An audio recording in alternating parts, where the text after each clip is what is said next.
Oppitunti 1. Hiljainen viestintä. Luin tytöstä, joka ei osannut puhua, mutta hän kommunikoi merkkien kautta. Se on niin tehokas tapa välittää tunteita ja ajatuksia. Kyllä, se osoittaa, että viestintä voi olla monia muotoja pelkän puhumisen lisäksi. Sen on täytynyt olla aluksi haastavaa hänen perheelleen. Ehdottomasti. Mutta luulen, että he oppivat ymmärtämään hänen ainutlaatuista kieltään ajan myötä. On kiehtovaa, miten kehonkieli ja elekieli voivat ilmaista niin paljon tunteita. Täsmälleen. Hänellä on täytynyt olla rikas sisäinen maailma vaikenemisestaan huolimatta. Ja ajattele luovuutta, joka liittyy hänen oman tapansa kommunikoida. Se on inspiroivaa. Se muistuttaa meitä siitä, että jokaisella on tarina kerrottavanaan omalla tavallaan. Oppitunti 2. Ulkoseikkailut. En ole vielä päättänyt viikonloppusuunnitelmistamme. Ehkä voisimme tutustua läheiseen polkuun. Se kuulostaa mahtavalta idealta. Vaellus on aina virkistävää. Olen samaa mieltä. Luonnossa oleminen voi todella puhdistaa mielesi. Lisäksi voisimme pakata piknikin nauttiaksesi polun huipulla. Nyt se on houkuttelevaa. Mitä haluaisit tuoda? Entä voileipiä ja hedelmiä? Yksinkertaista, mutta herkullista. Täydellinen. Äläkä unohda vettä. Meidän on pysyttävä nestöytettyynä. Ehdottomasti. Se on tärkeää, varsinkin jos päädymme vaeltamaan pidemmäksi aikaa. Voin jo kuvitella kauniit maisemat polun huipulta. Oppitunti 3. Perheen huolenaiheet. Olen viime aikoina ajatellut paljon perhettä. On vaikeaa, kun tuntee itsensä rakastetuksi. Ymmärrän sen tunteen. Joskus lapset ajattelevat, etteivät heidän vanhempansa enää välitä. Kyllä, varsinkin vaikeina aikoina, kuten avioero. Se voi tuntua hyvin eristäytyneeltä. On tärkeää puhua näistä tunteista, vaikka se olisi vaikeaa. Täysin. Viestintä voi auttaa selvittämään väärinkäsityksiä. Lapset tarvitsevat usein vakuutuksen siitä, että he ovat edelleen rakastettuja riippumatta siitä, mitä. Oikein. Tekoja on helppo tulkita väärin, varsinkin kun tunteet ovat korkealla. Totta. Myös vanhemmilla on usein kamppailunsa, joita lapset eivät ehkä näe. Se on muistutus siitä, että rakkaus voi näyttää itsensä monella eri tavalla. Oppitunti 4. Viikonloppumatkat. Mitä pidit viime lauantain kanoottiretkestämme? Se oli niin hauskaa. Rakastin liukumista veden yli. Minä myös. Ja kalastus sen jälkeen oli mukava tapa rentoutua. Kyllä, Vavan kanssa istuminen järven rannalla tuntui niin rauhalliselta. En odottanut saavani mitään, mutta meillä meni aika hyvin. Tiedän. Oli jännittävää kelata niitä kaloja. Ja tuomamme välipalat tekivät kaikesta vielä paremman. Ehdottomasti. Hyvä ateria maistuu vielä paremmalta ulkona. En malta odottaa, että pääsen suunnittelemaan seuraavaa seikkailuamme. Mitä meidän pitäisi mielestäsi tehdä? Oppitunti 5. Tylsyyden torjunta. Pikku Äni vaikutti hyvin tylsältä eräänä laiskana iltapäivänä, eikö niin? Kyllä, se on vaikeaa, kun ei ole mitään tekemistä, varsinkin viikonloppuisin. Mitä hän olisi mielestäsi voinut tehdä viihdyttääkseen itseään? No, hän olisi voinut lukea kirjan tai piirtää jotain hauskaa. Se on totta. Luovuus voi muuttaa tylsyyden hauskaksi projektiksi. Tai hän olisi voinut leikkiä ulkona ja tutkia ympäristöään. Kyllä, luonto tarjoaa niin paljon mahdollisuuksia seikkailulle. Joskus ei tarvitse muuta kuin mielikuvitusta löytääkseen jotain tekemistä. Olen samaa mieltä. Yksinkertainenkin peli voi muuttaa tylsän päivästä jotain erityistä. Oppitunti 6. Tutkimusseikkailut. Tiesitkö, että hän oli ensimmäinen valkoinen mies, joka tutki Botswanaa, Zimbabwea, Sambiaa ja Malavia? Se on uskomatonta. Sen on täytynyt olla niin rohkea matka silloin. Täysin. Tuntemattomien alueiden tutkiminen vaatii paljon rohkeutta. En voi kuvitella, millaisia haasteita hän kohtasi näillä villeillä alueilla. Kyllä, hänen on täytynyt tavata monia erilaisia kulttuureja ja maisemia. Jokaisella paikalla on täytynyt olla ainutlaatuinen kauneutensa ja vaikeutensa. On mielenkiintoista pohtia, kuinka hänen tutkimusmatkansa vaikuttivat näihin alueisiin. Ehdottomasti. Tutkimuksella on sekä myönteisiä että kielteisiä seurauksia. Se on muistutus historiastamme ja siitä, kuinka se muokkaa nykyisyyttämme. Oppitunti 7. Kapinan pelko. Kapina on niin voimakas sana, eikö? Se on tuonut pelkoa moniin imperyymiin. Täysin. Ajatus kapinasta voi horjuttaa vahvimmatkin perustat.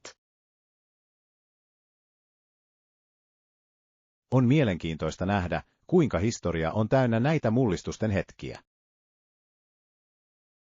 Kyllä, nuo hetket muuttavat usein historian kulkua merkittävästi. Kuvittele olevasi osa miehistöä, joka päätti vastustaa auktoriteettia. Sen on täytynyt olla samanaikaisesti sekä pelottavaa että voimaannuttavaa. Täsmälleen. Riskit ovat valtavia, mutta niin ovat myös mahdolliset edut. Se herättää kysymyksiä lojaalisuudesta ja oikeudenmukaisuudesta organisaatioissa. Kyllä, ja se muistuttaa meitä siitä, kuinka tärkeää on kuunnella ihmisten ääntä. Oppitunti 8. Aidot seikkailut. Tiedätkö, matkustaminen paikallisen oppaan kanssa tarjoaa todella autenttisemman kokemuksen. Olen täysin samaa mieltä. He tietävät kaikki piilotetut helmet, jotka turistit yleensä jättävät huomaamatta. Täsmälleen. Lisäksi he voivat jakaa tarinoita, jotka antavat sinulle syvemmän käsityksen kulttuurista. Kyllä, ja heidän näkemyksensä voivat muuttaa yksinkertaisen matkan ikimuistoiseksi seikkailuksi. Kuvittele maistavasi paikallista ruokaa, jota et löydä tavallisista ravintoloista. Se olisi hämmästyttävää. Kyse on alueen makuista ja perinteistä. Ja jos joku puhuu kieltä, se voi tehdä navigoinnista paljon helpompaa. Täysin. Viestintä voi avata ovia kokemuksiin, joita saatat muuten jäädä paitsi. Mielestäni se luo henkilökohtaisemman yhteyden paikkoihin, joissa vierailemme. Oppitunti 9. Rauhoittava rauhallisuus. Oli todella rauhoittavaa nähdä, että kaikki ottivat tilanteen niin hyvin, eikö niin? Kyllä se lohdutti. Rauhallinen ilmapiiri voi vaikuttaa stressaavaan tapahtumaan. Olen samaa mieltä. Se auttaa kaikkia tuntemaan olonsa helpommaksi ja keskittyneemmäksi. Täsmälleen.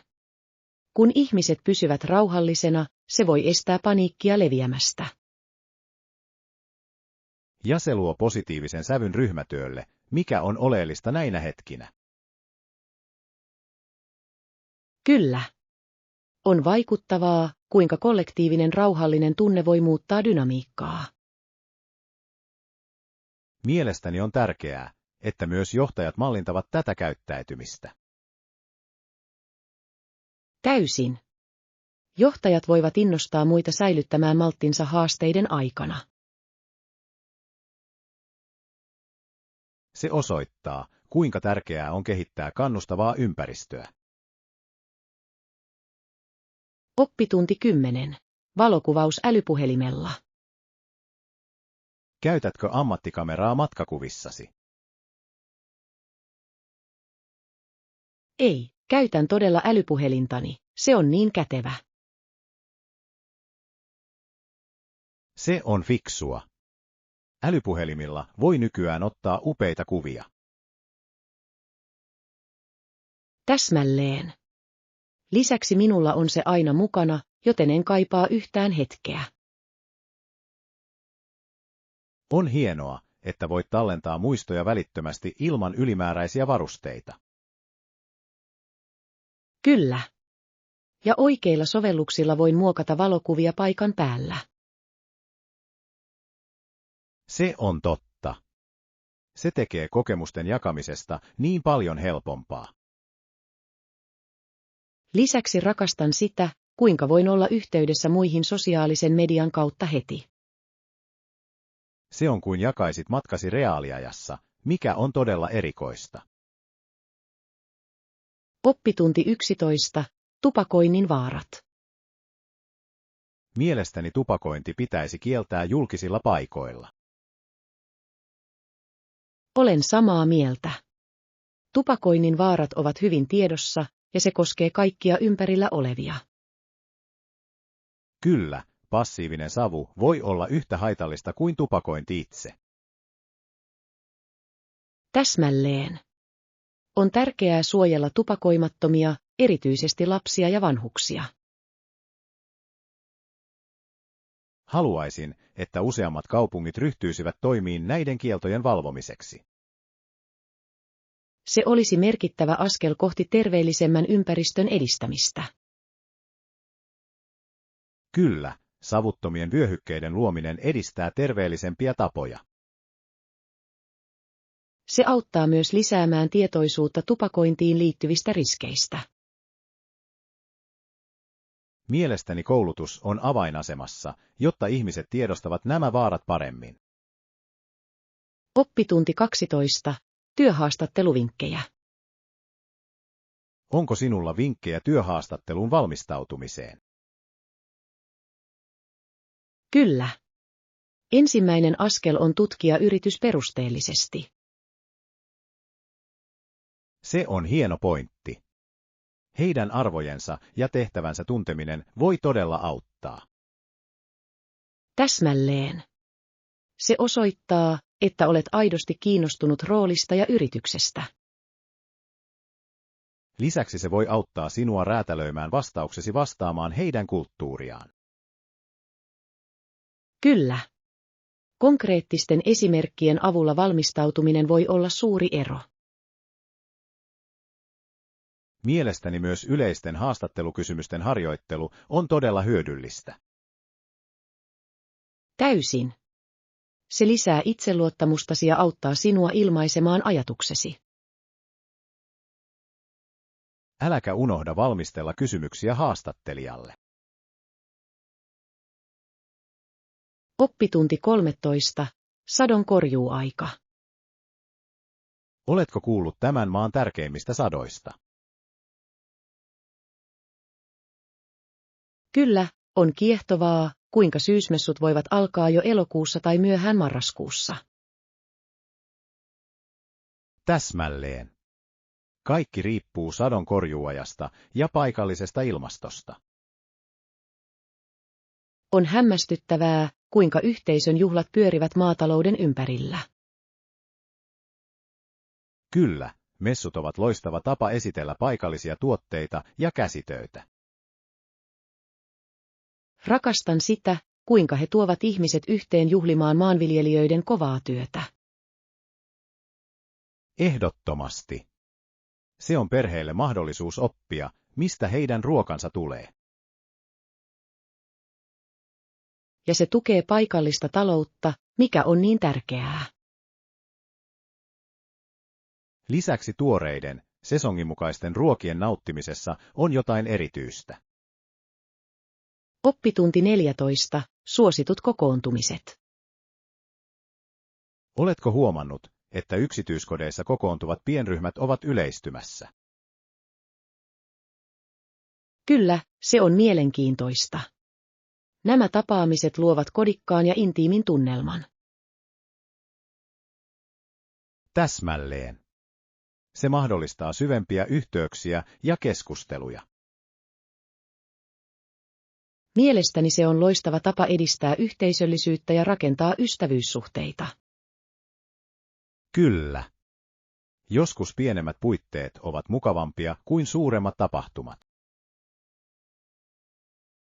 Täysin. Ihmiset tuntevat olonsa helpommaksi jakaessaan ajatuksiaan rennossa ympäristössä. Ja se voi johtaa merkityksellisiin keskusteluihin yhteisistä kiinnostuksen kohteista. Kyllä. On upeaa, kuinka nämä tapaamiset voivat inspiroida luovuuteen ja yhteistyöhön. Pidän ajatuksesta luoda tila, jossa jokainen tuntee olevansa tervetullut jakamaan. Oppitunti 15. Historialliset asetukset. On kiehtovaa, kuinka monet ihmiset ja hallitsijat ympäri Eurooppaa halusivat jäädä roomalaiskatoliseen kirkkoon. Kyllä, se todellakin muokkasi alueen poliittista ja kulttuurista maisemaa. Juuri niin. Kirkolla oli merkittävää valtaa ja vaikutusvaltaa tuona aikana. On mielenkiintoista pohtia, kuinka usko ohjasi päätöksiä ja liittoutumia. Kyllä, ja se loi yhtenäisyyden tunteen niiden keskuudessa, jotka seurasivat samoja uskomuksia. Mutta se johti myös konflikteihin uudistusta tai muutosta etsivien kanssa. Täysin. Se osoittaa, kuinka uskonto voi olla sekä yhdistävä että erottava voima. Kyllä, ja tämän historian ymmärtäminen auttaa meitä arvostamaan nykyajan uskomuksia. Se on muistutus uskon ja hallinnon monimutkaisesta suhteesta. Oppitunti 16. Yksinkertaiset alustat. Kuulin alustasta, jossa sinun tarvitsee vain rekisteröityä aloittaaksesi. Se kuulostaa tarpeeksi yksinkertaiselta. Entä niiden tarjoamat ominaisuudet? Ne tarjoavat erilaisia työkaluja, joiden avulla käyttäjät voivat navigoida helposti. Se on hienoa. Esteettömyys on avainasemassa, jotta enemmän ihmisiä kannustetaan osallistumaan. Kyllä. Se helpottaa kaikkien osallistumista ja ideoiden jakamista. Rakastan alustoja, jotka asettavat etusijalle käyttökokemuksen, se todella lisää osallistumista. Täsmälleen. Kyse on kutsuvan tilan luomisesta vuoropuhelulle ja luovuudelle. Ja se edistää yhteisöllisyyden tunnetta käyttäjien keskuudessa. Kyllä, mitä kattavampi alusta, sitä monipuolisempia ideoita jaetaan. Oppitunti 17. Edistyminen on tärkeää. Se on upeaa. Etkö usko, että jokainen pieni askel merkitsee tavoitteitasi? Täysin. Edistyminen on edistystä, vaikka se näyttää kuinka pieneltä tahansa. Oikein. Pienetkin saavutukset voivat johtaa merkittäviin muutoksiin ajan myötä. Täsmälleen. Muistan, kun aloin lenkkeillä vain muutaman minuutin päivässä, ja nyt voin juosta kilometrejä. Vaikuttavaa. Se osoittaa, miten johdonmukaisuus voi todella kannattaa. Kyllä, ja näiden pienten voittojen juhliminen pitää minut motivoituneena. Olen samaa mieltä. On tärkeää tunnustaa ponnistelusi, olivatpa ne kuinka vähäisiltä tahansa. Varmasti. Jokainen askel on osa suurempaa matkaa, ja se tekee siitä jännittävän. Kyse on todellakin matkasta, ei vain määränpäästä. Oppitunti 18. Vaellussuunnitelmat. Ajattelin lähteä lenkille tänä viikonloppuna. Sään pitäisi olla hyvä. Se kuulostaa mahtavalta idealta. Rakastan viettää aikaa ulkona. Minä myös. On virkistävää olla luonnossa ja treenata samalla. Täsmälleen. Onko sinulla jokin tietty polku mielessäsi? Mietin tuota uutta polkua puistossa. Sieltä on kauniit näkymät. Oi, olen kuullut siitä. Haluaisin nähdä ne näkymät. Sen pitäisi olla kohtuullinen vaellus, mikä sopii meille täydellisesti. Kyllä, voimme nauttia maisemista ilman, että se on liian rasittavaa. Lisäksi voimme tuoda piknikin nautittavaksi huipulle. Oppitunti 19. Korujen löydöt. Tiedän löytäneeni viime aikoina kauniita koruja alennettuun hintaan. Todella. Se kuulostaa kiehtovalta. Mistä löysit sen? Törmäsin tähän upeaan verkkokauppaan, jossa on upeita tarjouksia. Verkkokauppa voi olla vaarallista, mutta jännittävää. Millaisia koruja hankit? Sain upean kaulakorun ja muutamat korvakorut, jotka sopivat täydellisesti yhteen. Vau! Nuo kappaleet näyttävät varmasti upeilta yhdessä. He todella tekevät. Rakastan sitä, kuinka korut voivat kohottaa mitä tahansa asua. Täysin. Asusteet voivat tehdä valtavan eron tyyliin. Lisäksi niiden löytäminen alennuksella tekee siitä vielä meikamman. Oppitunti 20. Ystävälliset paikalliset. Kyllä, paikalliset olivat erittäin vieraanvaraisia matkani aikana. Mahtavaa kuulla. Se tekee matkasta aina nautinnollisemman. Täysin.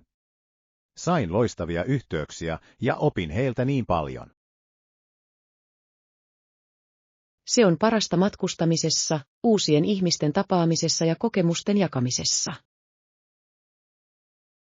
Täsmälleen. He jakoivat kulttuuriaan ja perinteitään, mikä oli kiehtovaa. On hämmästyttävää, kuinka paljon voit oppia pelkästä keskustelusta. Kyllä. Sain jopa vinkkejä piilotetuista helmistä, joita vierailla alueella. Nuo sisäpiirin vinkit ovat korvaamattomia. Ne todella parantavat kokemusta. Varmasti. Minusta tuntuu, että lähdin uusien ystävien ja unohtumattomien muistojen kera. Oppitunti 20. Henkilökohtaiset neuvot. Nykyään on niin monia radioasemia, jotka tarjoavat henkilökohtaisia neuvoja. Kyllä, se on loistava resurssi ohjausta hakeville. Mielestäni on tärkeää, että meillä on foorumi, jossa ihmiset voivat jakaa ajatuksiaan. Ehdottomasti. Joskus tuoreella näkökulmalla voi olla suuri merkitys.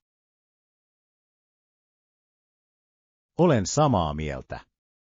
On hämmästyttävää, kuinka muut voivat auttaa meitä näkemään asiat eri tavalla. Lisäksi se luo yhteisöllisyyden tunteen, kun ihmiset jakavat kokemuksiaan.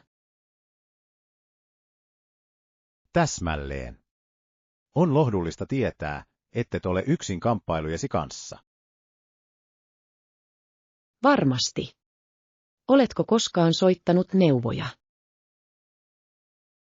En ole, mutta olen kuunnellut paljon hyviä neuvoja radiossa. Oppitunti 22. Taksipalvelut. Muuten, oletko koskaan käyttänyt taksi- tai kyytipalvelua? Kyllä, minulla on. Ne voivat olla niin käteviä, varsinkin matkoilla. Täysin. Rakastan sitä, kuinka helppoa on päästä kyytiin milloin tahansa. Eikö? Se säästää niin paljon vaivaa verrattuna joukkoliikenteeseen. Täsmälleen. Lisäksi voit saada ovelta ovelle palvelua, mikä on valtava etu. Kyllä. On myös mukavaa, kun ei tarvitse huolehtia pysäköinnistä. Totta. Olen myös käynyt mielenkiintoisia keskusteluja kuljettajien kanssa. Sama täällä. On mielenkiintoista kuulla heidän tarinoitaan ja kokemuksiaan. Ehdottomasti. Se lisää persoonallisuutta ajoon. Oppitunti 23. Jännitystä reppumatkalla. Reppumatka kuulostaa jännittävältä. Oletko aloittanut matkasi suunnittelun? Minulla on. Odotan todella innolla uusien polkujen tutkimista. Se on mahtavaa. Onko sinulla mielessä jokin tietty kohde? Ajattelen matkaa vuorille, näkymät ovat henkeä salpaavat. Hieno valinta. Luonnolla on tapa inspiroida seikkailuja. Kyllä. Lisäksi se on täydellinen tilaisuus irrottautua tekniikasta. Olen samaa mieltä. Ulkona olemisessa on jotain virkistävää. Täsmälleen. En malta odottaa, että pääsen kokemaan luonnon rauhaa. Ja se on myös hieno harjoitus, mikä on bonus. Oppitunti 24. Ilmoitusaika. Kyllä, on reilua, että voimme sisällyttää irtisanomiseen 90 päivän irtisanomisajan. Olen täysin samaa mieltä. Se antaa kaikille riittävästi aikaa sopeutua. Täsmälleen. Kyse on sujuvan siirtymisen varmistamisesta kaikille osapuolille. Eikö niin? On tärkeää olla selkeä tällaisissa tilanteissa. Kyllä. Irtisanomisaika osoittaa kunnioitusta rakentamaamme suhdetta kohtaan. Täysin. Se mahdollistaa asianmukaisen suunnittelun ja valmistelun. Lisäksi se minimoi mahdolliset häiriöt. Kyllä. Jokainen ansaitsee tämän kohteliaisuuden, varsinkin ammatillisissa olosuhteissa. Mielestäni se heijastaa hyvin myös organisaation arvoja. Oppitunti 25. Keskity hengitykseen. Aloita keskittymällä hengitykseen ja päästämään irti huolista. Se kuulostaa hyvältä tavalta rauhoittaa mieltä. Täysin. On hämmästyttävää, kuinka paljon hengitys voi auttaa vähentämään stressiä. Kyllä. Vain muutama syvä hengitys voi muuttaa koko näkökulmasi. Täsmälleen. Se on kuin painaisi mielesi nollauspainiketta. Niin totta. Rakastan mindfulnessin sisällyttämistä päivittäiseen rutiiniini. Minä myös. Se todella auttaa minua pysymään keskittyneenä koko päivän. Kyllä. Se on yksinkertainen käytäntö, jolla voi olla syvällisiä vaikutuksia. Olen samaa mieltä.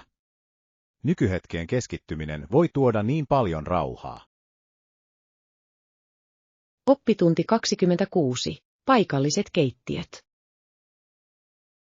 Hyvä idea. Meidän pitäisi myös tehdä luettelo paikallisista keittiöistä, joita voit kokeilla. Kyllä. Ruoan tutkiminen on yksi matkustamisen parhaista puolista. Täsmälleen. Jokainen ruokalaji kertoo tarinan kulttuurista. Täysin. Se on kuin maistaisi palan historiaa. En malta odottaa, että pääsen löytämään uusia makuja ja ainesosia. Minä myös. Onko sinulla mielessäsi erityisiä ruokia? Olen kuullut paljon tuosta kuuluisasta katuruoasta alueella. Kyllä. Katuruualla on usein aidoimpia makuja. Lisäksi se on yleensä edullisempi, mikä on win-win tilanne. Oppitunti 27. Kuninkaalliset serkut. Oletko koskaan ajatellut, kuinka mielenkiintoista on, että kuningas, keisari ja tsaari olivat kaikki serkkuja? Täysin. Sen on täytynyt tehdä heidän suhteistaan melko mukavat, eikö niin? Kyllä, perhesiteiden jakamisen on täytynyt vaikuttaa heidän politiikkaansa ja päätöksiinsä merkittävästi. Ihmettelen, kuinka se vaikutti heidän valtakuntainsa ja niissä asuviin ihmisiin. Se loi luultavasti yhtenäisyyden tunteen kansojen kesken, mutta myös mahdollisia konflikteja. Totta, perheuskollisuus voi joskus olla ristiriidassa kansallisten etujen kanssa, mikä johtaa monimutkaisiin tilanteisiin. Tiesitkö, että he vierailivat usein toistensa luona vahvistaen saititään? Se on kiehtovaa. Kuvittele, mitä keskusteluja heillä on täytynyt käydä näiden vierailujen aikana. He olisivat voineet jakaa strategioita ja ideoita valtakuntilleen. Oppitunti 28. Hieno juhla. Kuulitko aattojuhlista, joissa Simpsonille määrättiin $200 sakko? Minä tein. Se on melko yllättävää, varsinkin kun sen piti olla juhla. Täsmälleen. Ihmettelen, mikä johti niin isoon sakkoon juhlatilaisuudessa. Ehkä siellä oli joitain odottamattomia tapauksia, jotka karkasivat käsistä. Se on mahdollista. Se saa sinut ajattelemaan, kuinka nopeasti hauskasta voi tulla ongelmia. Kyllä, ja se on muistutus siitä, että on aina oltava tietoinen toimistamme sosiaalisissa tapahtumissa. Seuraavien vuosien aikana Nicolen on luultavasti mietittävä kahdesti ennen kuin hän osallistuu muihin juhliin. Varmasti. Se on oppitunti, ja toivon, että hän jakaa sen ystävilleen. Se voi auttaa muita välttämään vastaavia tilanteita tulevaisuudessa. Oppitunti 29. Terveellinen välipala. Mainitsit proteiinin, kasvikset ja täysjyvät. Tuo kuulostaa hyvältä. Olen samaa mieltä. Mutta mitä mieltä olet välipaloista? Välipalat ovat myös välttämättömiä. Ne voivat olla joko terveellisiä tai hemmottelevia valinnoistamme riippuen. Täsmälleen. Kyse on ruokavaliomme ja elämäntyyliemme kannalta toimivan tasapainon löytämisestä. Oletko löytänyt terveellisiä välipalavaihtoehtoja, joista todella pidät? Kyllä, rakastan jogurttia hedelmien ja pähkineiden kanssa. Se on sekä ravitsevaa että herkullista. Se kuulostaa fantastiselta. Syön usein hummusta kasvistikkujen kanssa. Hieno valinta. Se on täynnä proteiinia ja pitää sinut kylläisenä pidempään. Pitäisikö meidän mielestäsi tutkia lisää välipalavaihtoehtoja yhdessä? Oppitunti 30. Luovat valinnat. Voit valita tilaan miellyttäviä värejä, kuvioita ja tekstuureja. Kyllä. Sillä on suuri ero henkilökohtaisen ilmapiirin luomisessa, eikö niin? Täysin. Oikeat valinnat voivat muuttaa huoneen tunnelman täysin. Oletko miettinyt, mitä värejä haluat omaan tilaan? Olen taipuvainen rauhoittavaan siniseen ja vihreään. Ne tuntuvat virkistävältä. Se kuulostaa ihanalta. Pidän mieluummin lämpimistä maanläheisistä sävyistä, ne saavat minut tuntemaan oloni mukavaksi. Tekstuurien sekoittaminen voi myös lisätä suunnittelun syvyyttä, vai mitä? Varmasti. Pehmeä matto puuhuonekaluineen voi luoda kauniin kontrastin. Haluaisin nähdä, kuinka erilaiset yhdistelmät voivat muuttaa yleistä tunnelmaa.